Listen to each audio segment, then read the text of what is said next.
அனைவருக்கும் வணக்கம். நம்ம தஞ்சாவூர் பெயிண்டிங்கில் இந்த பதிவில் சரஸ்வதி கையில் வச்சுருக்கக்கூடிய வீணை எப்படி நம்ம கலரிங்கில் போடலாம், எப்படி ஸ்கெட்சும் போடலாம் அப்படின்றத பார்க்கலாங்க. இது நம்ம சப்ஸ்கிரைபரோட ஒரு ரெக்வஸ்டட் வீடியோ தான். நம்ம ஏற்கனவே சரஸ்வதியோட சாரீ கலரிங் கொடுத்துருக்கோங்க. நம்ம பிளேலிஸ்ட்டில் பார்த்தீங்க அப்படின்னா தெரியும். உங்களுக்கு தேடி பார்க்க கஷ்டமாக இருக்குது அப்படின்னா யூடியூப் சர்ச்சில் Ntamil Arts ஸ்பேஸ் சரஸ்வதி அப்படின்னு கொடுத்தீங்கன்னா நம்ம சேனலில் இருக்கக்கூடிய சரஸ்வதி சம்மந்தமான எல்லா வீடியோஸும் உங்களுக்கு லிஸ்ட் அவுட் ஆகுங்க. சரஸ்வதி கையில் வச்சுருக்க வீணை பார்த்தீங்க அப்படின்னா அது ஒரு மரத்தால் ஆன பொருள். ஸோ நம்ம மரத்தில் வரக்கூடிய உடன் ஷேடிங்ஸ் தான் எப்படி பண்ணலாம் அப்படின்றத பார்க்குறோம். ஸோ வீடியோவை ஸ்கிப் பண்ணாமல் ஃபுல்லாக பாருங்கள். கலர் மிக்சிங் டிப்ஸ்லாம் நான் வீடியோ கடையில் சொல்லிகிட்டு இருக்கேங்க. ஸோ ஸ்கிப் பண்ணிங்க அப்படின்னா அந்த இடம் உங்களுக்கு மிஸ் ஆகிடும். ஸோ ஸ்கிப் பண்ணாமல் ஃபுல்லாக பார்த்தீங்க அப்படின்னா உங்களுக்கு நிறைய டிப்ஸ் கிடைக்குங்க. சரிங்களா? ஃபஸ்ட்டு பென்சில் ஸ்கெட்ச் நான் போட்டுக்கிறேன். அந்த வீணையை ஒரு கையில் அவங்க மீட்டுற மாதிரியும் இன்னொரு கையில் அவங்க பிடிச்சிருக்கிற மாதிரியும் ஒரு அமைப்பில் இருக்கும். இப்போ நம்ம ஸ்கெட்ச் போட்டு முடிச்சாச்சுங்க. நம்ம கலரிங் ஸ்டார்ட் பண்ணலாம். Base colour scarlet red use பண்ணி தாங்க நான் இந்த உட்டன் கலர்ஸ் கொண்டு வந்திருக்கேன். நான் அதை எப்படி எடுத்துகிட்டு வந்திருக்கேன் அப்படின்றத நான் பேஸ் கலர் கொடுத்துட்டு அந்த ட்ரையிங் டைமில் நான் உங்களுக்கு சொல்கிறேன். இப்போ க்ரோம் எல்லோவும் பேஸ் கலரும் நம்ம கொடுத்து முடிச்சாச்சு. அது காஞ்சிகிட்டு இருக்கட்டும். இப்போ நம்ம கலர் மிக்சிங் பார்க்கலாங்க. ஸ்கேலட் ரெட்டை எடுத்து ஃபஸ்ட்டு கொஞ்சமாக எடுத்து வச்சுக்கலாம்.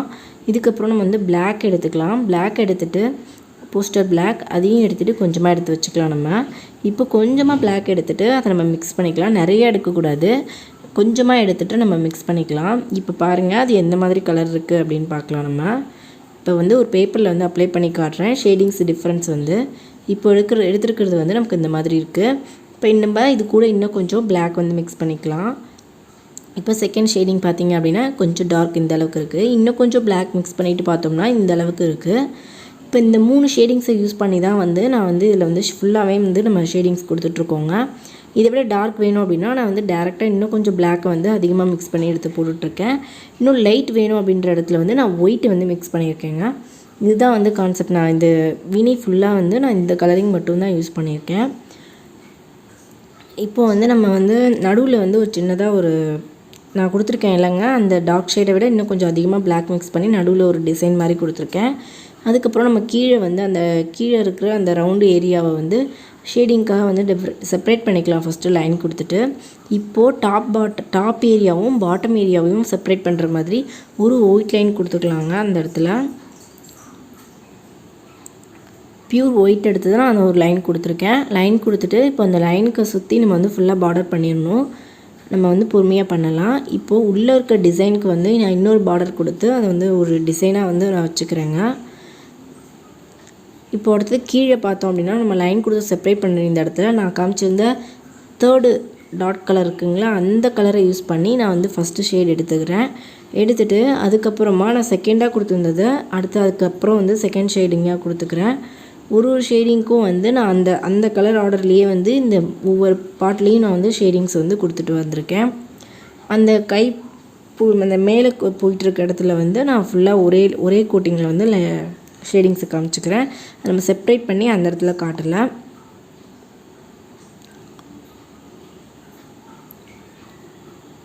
அந்த ஷேடிங்ஸை கொடுத்துட்டு நம்ம தண்ணியை வச்சுட்டு மெர்ஜ் பண்ணிக்கலாங்க. கலரு மெர்ஜ் பண்ணிவிட்டு அதுக்கப்புறமா நம்ம ஃபைனலாக கிளார் எஃபெக்ட் கொடுத்துக்கலாம்.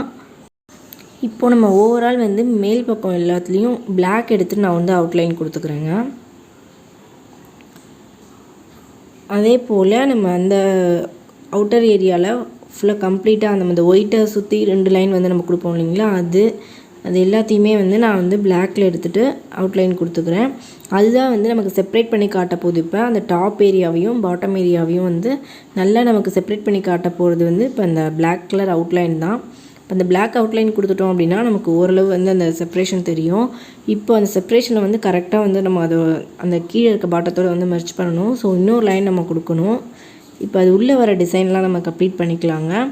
இப்போ டேரெக்டாக நான் பிளாக்கில் பண்ணாமல் பிளாக்கில் லைட்டாக மெரூன், அதாவது பிளாக் தான் மேக்ஸிமமாக இருக்கணும், அந்த மாதிரி வச்சுட்டு நான் இந்த மாதிரி டிசைன் உள்ளே கொடுத்துக்குறேங்க. அது மேலே அந்த வீணையோட நரம்பு நம்ம மேலே தான் ப்ளேஸ் பண்ண போகிறோம். ஸோ அதுக்கு பேஸ் நம்ம ஃபஸ்ட்டே கொடுத்துடணும். கொடுத்துட்டு நம்ம ஒயிட் அதுக்கப்புறம் நம்ம அந்த நரம்பு வரைகிறப்போ தான் நமக்கு அது நல்லா மெர்ஜாகி நமக்கு கரெக்டாக கிடைக்கும். ஒரிஜினலாக நமக்கு தெரியும். இப்போ அந்த ஒயிட்டுக்கு கீழே இன்னொரு லைன் கொடுத்துக்கலாம். இப்போது நமக்கு கனெக்டடாக தெரியும். நமக்கு அந்த கைப்பிடி கீழே இருக்கிற பக்கம் இருக்குங்களா, அந்த இடத்துலையும் நம்ம அவுட்லைன் கொடுத்துக்கலாம்.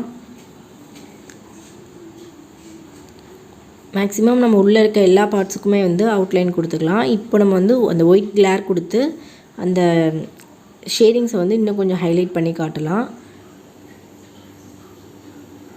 நம்ம எங்கெல்லாம் ஷேடிங்ஸ் கொடுத்துருக்கோமோ அந்த இடத்துலலாம் வந்து லைட்டாக ஒரு ஒயிட் டச் வச்சுட்டு நம்ம கிளேர் காமிச்சோம் அப்படின்னா நமக்கு அது வந்து 3D எஃபெக்டில் வந்து நமக்கு மாறிடும். அந்த மாதிரி நம்ம பண்ணிக்கலாம். இப்போது நம்ம அந்த சென்டர் டிசைனை வந்து ஹைலைட் பண்ணிக்கலாம். ஹைலைட் பண்ணிவிட்டு இப்போ நம்ம வந்து அந்த சைடில் போட்டிருந்த அந்த நரம்பு ப்ளேஸ் பண்ணுற இடத்துல இருக்கிறதையும் நம்ம டார்க் பண்ணிவிட்டு இப்போ நம்ம வந்து அந்த நரம்பு பகுதியை வந்து ட்ரா பண்ணலாம்.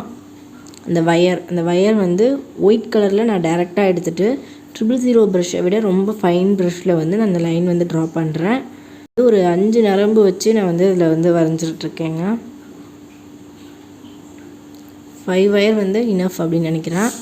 ஃபுல்லாக அந்த வயரை வந்து போட்டு முடிச்சுக்கலாம். கம்ப்ளீட்டாக வந்து எட்ஜ் வரைக்கும் உங்களுக்கு ஒரே கையில் இப்படி எடுத்து விட வரல அப்படின்னா இப்போ நான் போட்டுட்ருக்க மாதிரி பாதி வரைக்கும் போட்டுட்டு ஸ்டாப் பண்ணிவிட்டு அடுத்தது கனெக்ட் பண்ணி போடணும். ஆனால் கலர் வந்து கூட குறைய மாறி தெரியக்கூடாது. ஒரே அளவில் ப்ரஷ்ஷில் எடுத்துகிட்டு நம்ம வந்து அந்த லைனை வந்து கம்ப்ளீட் பண்ணிக்கணும். கம்ப்ளீட் பண்ணிட்டோன்னா நமக்கு இந்த மாதிரி இருக்கும். அந்த ரிமைனிங் ஸ்பேஸில் வந்து ஒரு சின்ன பூ டிசைன் வந்து காட்டிக்கலாம். இன்னும் கொஞ்சம் நமக்கு வந்து ஒரு ரிச் லுக்கு கிடைக்கும் நமக்கு அந்த வீணைக்கு. நம்மளோட ட்ரெடிஷ்னல் பேட்டர்னில் வந்து ஒரு சின்ன கொடி பேட்டர்ன் மாதிரி போட்டு பியூர் ஒயிட்டு தாங்க. இதுலேயும் நான் எந்த கலரும் மிக்ஸ் பண்ணலை. அந்த ஒயிட்லேயே வந்து நம்ம இந்த மாதிரி டபுள் சைட் கொடி டிசைன் மாதிரி காமிச்சு முடிச்சுக்கலாம். அடுத்தது அந்த நரம்புக்கு லெஃப்ட் சைடு ரைட் சைடும் வந்து ஒரு சின்னதாக ஒரு பூ டிசைன் மாதிரி காமிச்சிக்கலாம். இதை முடிச்சதுக்கப்புறமா நம்ம அந்த கோல்டன் ஏரியாவுக்குலாம் வந்து நம்ம வந்து கோல்டு ஃபாயில் வந்து யூஸ் பண்ணிக்கலாங்க. இப்போ நம்ம வந்து கலரிங்கில் பண்ணுறதுனால நான் வந்து குரோமெல்லோ பேஸ் கொடுத்துட்டு அது மேலே வந்து இப்போ நார்மலாக நம்ம எப்படி கொடுப்போமோ அதே போல் ஆரஞ்சு கலரையும் குரோமெல்லோயும் மிக்ஸ் பண்ணி ஃபஸ்ட்டு ஷேட், செகண்ட் ஷேட் வந்து ஆரஞ்சு கலரில், அடுத்தது கிரிம்சன் ரெட் யூஸ் பண்ணி நம்ம லைனிங் கொடுத்து அந்த டிசைனை வந்து ஃபினிஷ் பண்ணிக்கலாம். இதில் வந்து நம்ம கீழே இருக்குங்களே அப்போ நம்ம ஷேடிங்ஸ்லாம் கொடுத்தோம் இல்லைங்களா, அந்த ஏரியா வந்து ஃபுல்லாக நம்ம கோல்டு ஃபாயில் கொடுத்து அந்த மாதிரி ஹைட் பண்ணிவிட்டு மேலே இருக்கிற அந்த டாப் ஏரியாவை மட்டும் கூட நம்ம வுட்டில் காட்டலாங்க. அந்த டிசைன் போட்டாலும் நல்லாயிருக்கும். இப்போ நம்ம அந்த கோல்டன் ஏரியாவில் வந்து கிரிம்சன் ரெட் யூஸ் பண்ணி நம்ம சின்னதாக வந்து டிசைன் கொடுத்துக்கலாங்க. இப்போ நம்ம கலரிங்கில் பண்ணிகிட்டு இருக்கிறதுனால எஃபெக்ட் காமிச்சிக்கலாம். இது வந்து முத்து பகுதி. அந்த யாழியோட வாய்ப்பகுதியில் வந்து ஒரு சின்ன முத்து சரத்தை வந்து தொங்க விட்ட மாதிரி ஒரு குஞ்சம் மாதிரி டைப்பில் இருக்கும். நம்ம இந்த பெயிண்டிங் வந்து கம்ப்ளீட் பண்ணியாச்சுங்க. இந்த வீடியோ வந்து கண்டிப்பாக உங்கள் எல்லாருக்கும் யூஸ்ஃபுல்லாக இருக்கும்னு நான் நம்புகிறேன்.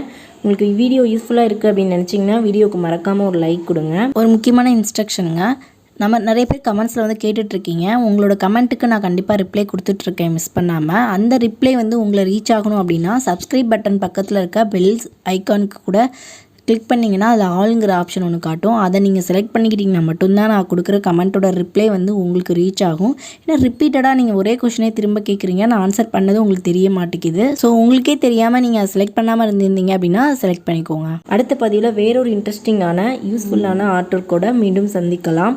நன்றி.